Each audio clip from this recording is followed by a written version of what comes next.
Hello Capricorn, welcome to Monarch Intuition, and today I'm going to be doing your October 2022 mid-monthly check-in reading for you. So if you're new to my channel, what I like to do is I like to pull one major arcana to see the energy and then clarify with a different deck. So the message that I'm getting for you right now is clean up. You're cleaning up a situation. You could be crafting something right here and then tidying up the edges. You could be perfecting something. So it's kind of like, when a sculptor has finished a masterpiece, he still has to clean everything up in order to present it to the audience right here. So I feel like you've done something really good, and now you're in the cleanup stages. You're in the, fixing it up, making sure that it's presentable, bringing it to the show, and then all of a sudden you can have, this great performance. So what's going on for the sign of Capricorn? What do we need to know? We have the Fool, a brand new beginning right here, a brand new opportunity, a blank slate, a brand new situation. So you are cleaning stuff up within your life so you can have a brand new opportunity.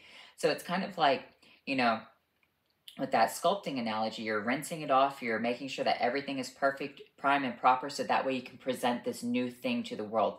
The Fool also kind of represents a new birth, a brand new person coming into this world. So when I see this Fool energy with that analogy, you are about to present something that people have not seen before. Or maybe it is your brand new, magnum opus. So what's going on with this Fool energy for Capricorn? What do we need to know? I'm going to be using the Revelations Tarot. This deck does have reversals in it.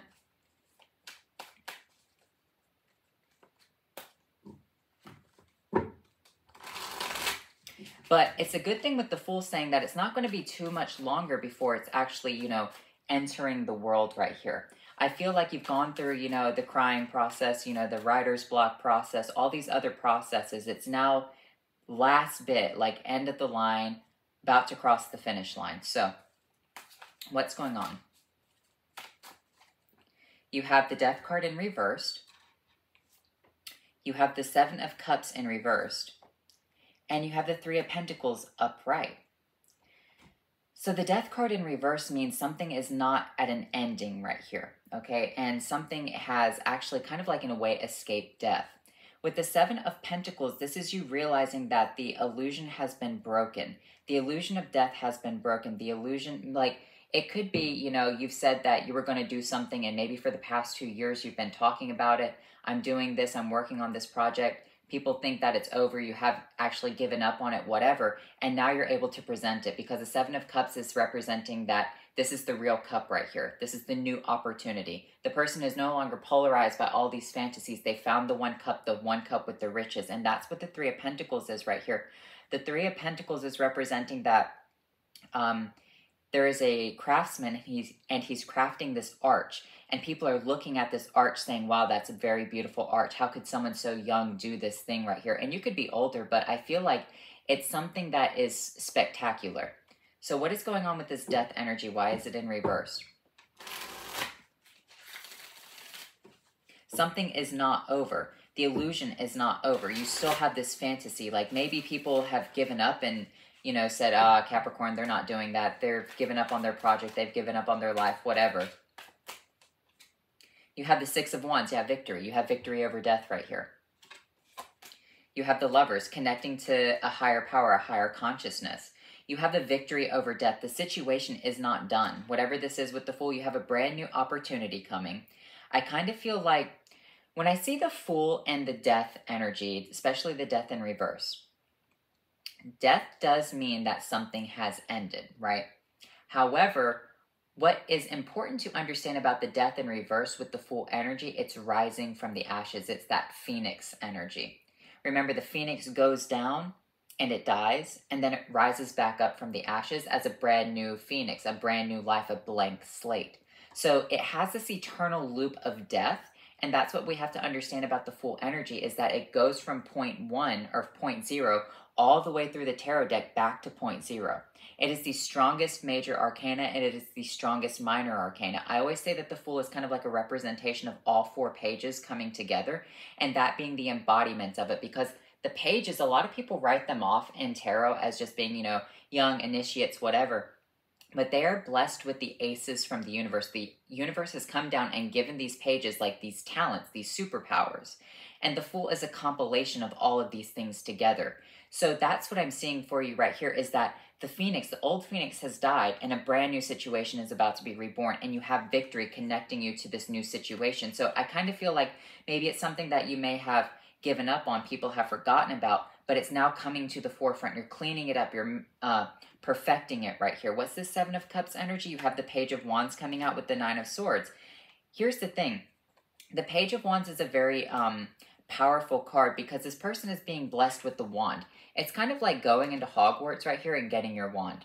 That's exactly what the Page of Wands is. But what you can see right here is it's not just a wand, it's a staff. It's the same staff that the Hermit holds, okay? Even the Magician doesn't have a giant staff like this. He has one laying on the table, but the one he's holding kind of looks similar to like a candle. The Page of Wands is being blessed by the universe right here, and the Hermit is kind of like Merlin, the Magician. Like, you have the Magician, which is kind of like a grown-up version of the Hermit's apprentice. So the Hermit has given up his position as the Magician and allowed this new apprentice to take that role. The Hermit is now like a retired magician, like a retired hermit. And imagine the Hermit handing off his magic staff to the Page of Wands. But there is some sort of anxiety. He's excited about it, but he doesn't know what it is. He's like, wow, thanks. But there's some like, what does it do? How can I wield it? How can this move forward? What can I do with this new situation? There's some sort of anxiety behind this. What's the anxiety? The Nine of Wands.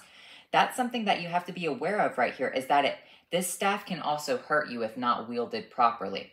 So this new opportunity can come back to bite you in the ass if you don't use it properly or utilize it to your advantage right here. Here's the thing. You could get the Merlin Magician staff. However, you can't skip to, black magic, the last chapter. If you want to study black magic, you have to study white magic first, because white magic teaches you the protection spells in order to perform black magic. That's the situation right there. This wand is now capable of casting every spell in the universe, right? Remember, it is ace from the universe. It can cast white magic, black magic, pyromancy, hydromancy, necromancy, whatever you want it to do. However, fundamentally, at the root source, you have to go back to root one, basics. You have to go like this page. And that's kind of what the Fool energy is. It's in this devil, or not this devil, but this death energy, is it's going to this death-like state and re-emerging one fragment at a time, one atom at a time. It's being reborn. It's being reforged into something new. I feel like you're almost at the finish line. It's almost about to take off, but at the end of the day, really put in the effort into what you're doing right here. What is this new project? What is the goal of this new project? How is it going to change people's lives? Have I really constructed it properly with this Three of Pentacles? You have the Three of Pentacles coming out again. So we have the Four of Wands. I feel like it's perfectly constructed right here, but you still have to just go back to the beginning. All right? I feel like it's perfect. Whatever the situation is within your life, this project, this creative endeavor, go back to the beginning. Look at it again. See what could be cleaned up, what could be tidied up. It could be the concept of like maybe you wrote a book and maybe you sent it off to like the editor and the editor sent it back to you, but then you're reading the book from the very beginning. You know how it starts, you know how it ends, but all of a sudden you see that there's a typo. Instead of saying like Y-O-U apostrophe R-E, it's Y-O-U-R. Or, there's a improper misspelling of there and there. Like, go back, okay? Over a fine-tooth comb with the Nine of Wands. All right? Fine-tooth comb can reveal the Nine of Wands. There's something a little bit messed up. Once again, it's the cleanup process that you could be sending something to the editors right here. The book might be done. This project might be done, but now someone has to look it over with the fine-tooth comb. Ace of Pentacles coming out. The Nine of Wands. Yeah, it's the concept of you're handing it off to the next stage. Handing it off to the Ten of Wands, the great burdensome period right here. You're handing this great work off, this thing that took a lot of time, a lot of effort, a lot of burden, and it's now being looked over with the fine-tooth comb. I feel like you still have victory. People are going to try to, pick it apart, whatever. And it could be constructive criticism at the end of the day. Constructive criticism is always valued in a project. Five of Wands, people are going to fight over it, but ultimately, people who are fighting over it are like minds. I feel like people really like this project right here. So whatever you're working on, it could be a, you know, YouTube video. You could be, you know, starting a YouTube. You could be starting an Instagram. You could be starting something right here. Maybe you've already done something like this in the past and you've given up on it, but you're saying, you know what, I'm going to restart it. I'm going to redo it. People are going to always have criticism. People are going to, you know, like minds think alike. All right, great minds think alike, like minds. So I feel like there are like minds over here thinking about it, holding up and celebrating about it, but there's still people fighting over it. They're still trying to figure out a concept behind it. It's the moon. It's very occultic. It's mysterious. How did Capricorn do it? What's going on? How does this work? How does this thing function? They're trying to figure it out. They're trying to pull it apart from, you know, the bottom all the way up to the top. I feel like what you've done right here is you're creating something that's so perfect that it can't be really undone. And that's something that you need to understand, is that this work that you need to do one last time, the fine-tooth comb thing, if you do it with the fine-tooth comb, it cannot be undone. The Eight of Cups, and then you can walk away from the situation because you've built a solid foundation for yourself. A lot of people don't understand that the Eight of Cups is not walking away because the person is, because the Eight of Cups is a bad situation. The Eight of Cups is actually a very good situation, all right? The Eight of Cups represents the foundation, a very solid foundation. Now, he understands the foundation is not complete. There's still the 9 and the 10 cup that he can go and find to complete it. However, what he has right here is 8 cups, and they're still standing up firmly. He's now just saying, I need to go on my path to find the 10th, or the 9th and the 10th cup. I need to look over this one last time with the fine-tooth comb, because with the strength energy, I can create the perfect foundation. I can create something that is immovable and unshakable. My foundation will not have any cracks in it. My foundation will not have anything wrong with it. Because right now, I'm not saying that there are cracks within the foundation. There could just be, you know, a misspelling, an error, something that's just, you know, not quite right. You have the opportunity with the 9 and the 10 to go over it with the fine-tooth comb, find those cracks and say, those are not supposed to be there. Not knock everything down, but say, how can I fix it? How can I mold it? How can I meld it to be perfect? The Hierophant. Hierophant represents, you know, the structured organization. It is represented by the number 5, which is a holy number. You have the strength in the Hierophant coming out. You know, it's completely built. It's a hierarchy. It's a pyramid system. You have, like, the lower level of worshipers, people of the Catholic Church, and then you have, like, the priests, and then you have, you know, the archdiocese, then you have, you know, X, Y, and Z, and then the Pope, right? It's like a pyramid, right? But it cannot function without its worshipers. That's the whole point. So I feel like this is a very good reading for you, Capricorn. I'm going to look over this 5 of Wands and this 3 of Cups right here, the 10 of Pentacles. Yeah, they just don't understand it. It's very occultic, very mysterious, but the people who do understand it are going to celebrate with you. The people who don't understand it are going to fight amongst one another, maybe give you constructive criticism, say, I don't get it, I don't like it, whatever. But it's ultimately the 10 of Pentacles. The 10 of Pentacles is the completion of the cycle, all right? It's even more completed because you have the Ace of Pentacles, so the beginning and the end of the suit of Pentacles. The Aces are also kind of like, in a way, the Fool energy. They are the jokers of the suits. That's kind of what the Joker represents. The Joker of the major and minor arcana, but the Aces are kind of like the Jokers of the suits. They're the wild cards, and the Fool is the wild card, like the ultimate wild card. So you have a very good reading right here. Let's look at your Witch's Familiar Oracle cards. So clean it up, okay? This could be an essay. This could be anything that you're doing right now, any project, anything.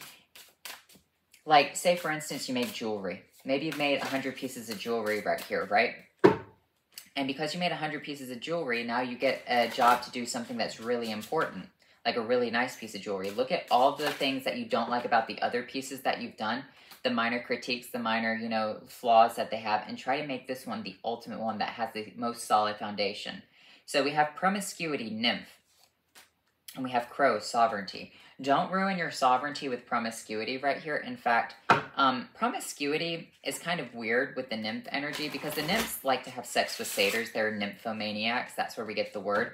It's actually a very Greek thing. Greek. The Greeks had the nymphs and the satyrs, and then that's where we get a lot of our words in English is from Greek and from Latin. So nymphomania, nymph, promiscuity. Be very careful about promiscuity right here. It actually represents shunning that type of energy. I feel like that's something that you need to shun. hold yourself to a higher value with this sovereign energy. I feel like that's what you're mainly missing right here, is you need to hold yourself to a sovereign value.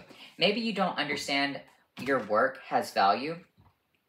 Magician coming out. That's weird. That's really weird how that happened. I put my deck down and this card was on top. Here's the thing. This is what I want to tell you, Capricorn. You might not understand how valuable your work is. You might just think it's nothing but a thing. I feel like your work is extremely, extremely valuable to a situation, to whatever you're doing. It could be extremely valuable to just keep that straight A, and so that way you can be valedictorian and brag that you were a valedictorian, whatever. You know, had perfect straight A's in college or perfect straight A's in high school, so that way you get into an Ivy League.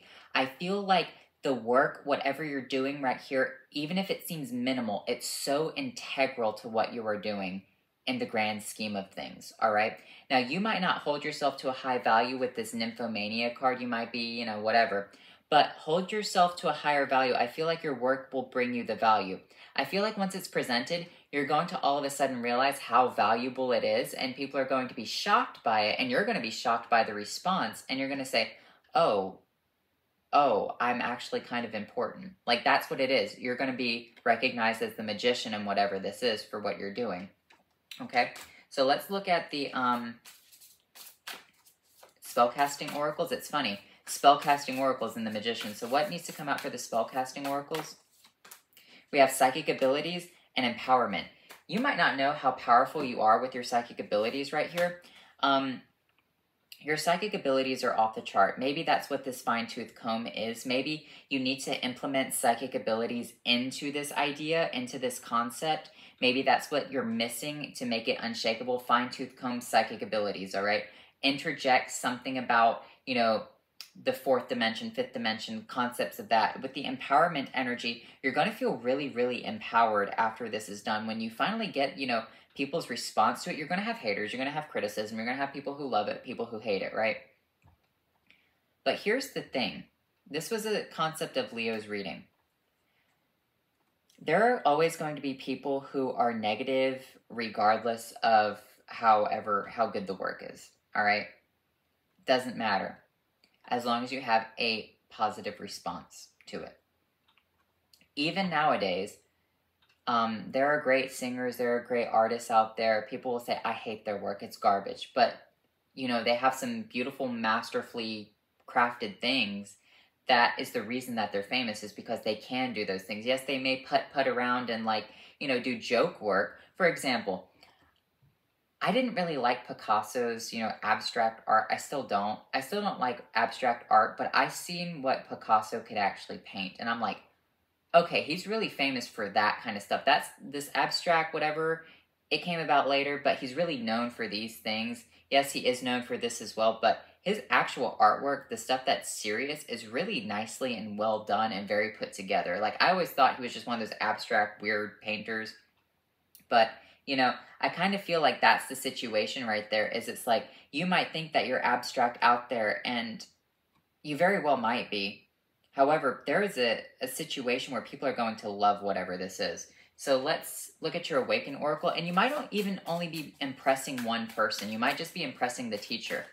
The teacher could be the person who unlocks a lot of other things for you, all right? The teacher could be the person who writes that letter that gets you into where you want to go. The teacher could be, you know, the boss, the CEO, someone who wants to give you a promotion. Impressing one person out of the crowd is, especially if it's the right person, is so much more important than, you know, all the negative feedback. As long as you impress the person at the top, it doesn't give a fuck what these people down here have to say.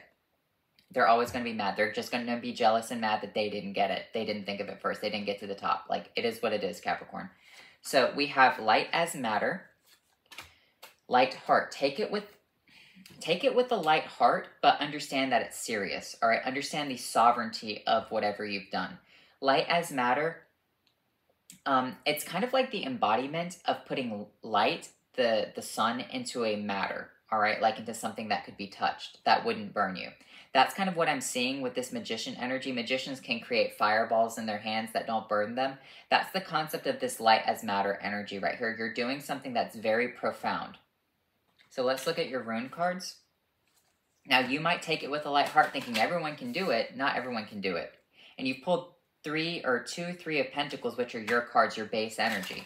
And it's something that's very, very good because he's a young person. He doesn't know how good he is. But these older people are looking at him saying, wow, you're very, very talented. We want you to stay here and work on more stuff for us. And he's just like, oh, it's nothing but a thing. But it's more than that, okay? You have one joy, happiness, celebration, harmony, family, fellowship, hope, and good luck. Spiritual meaning, inner peace, and one with the universe.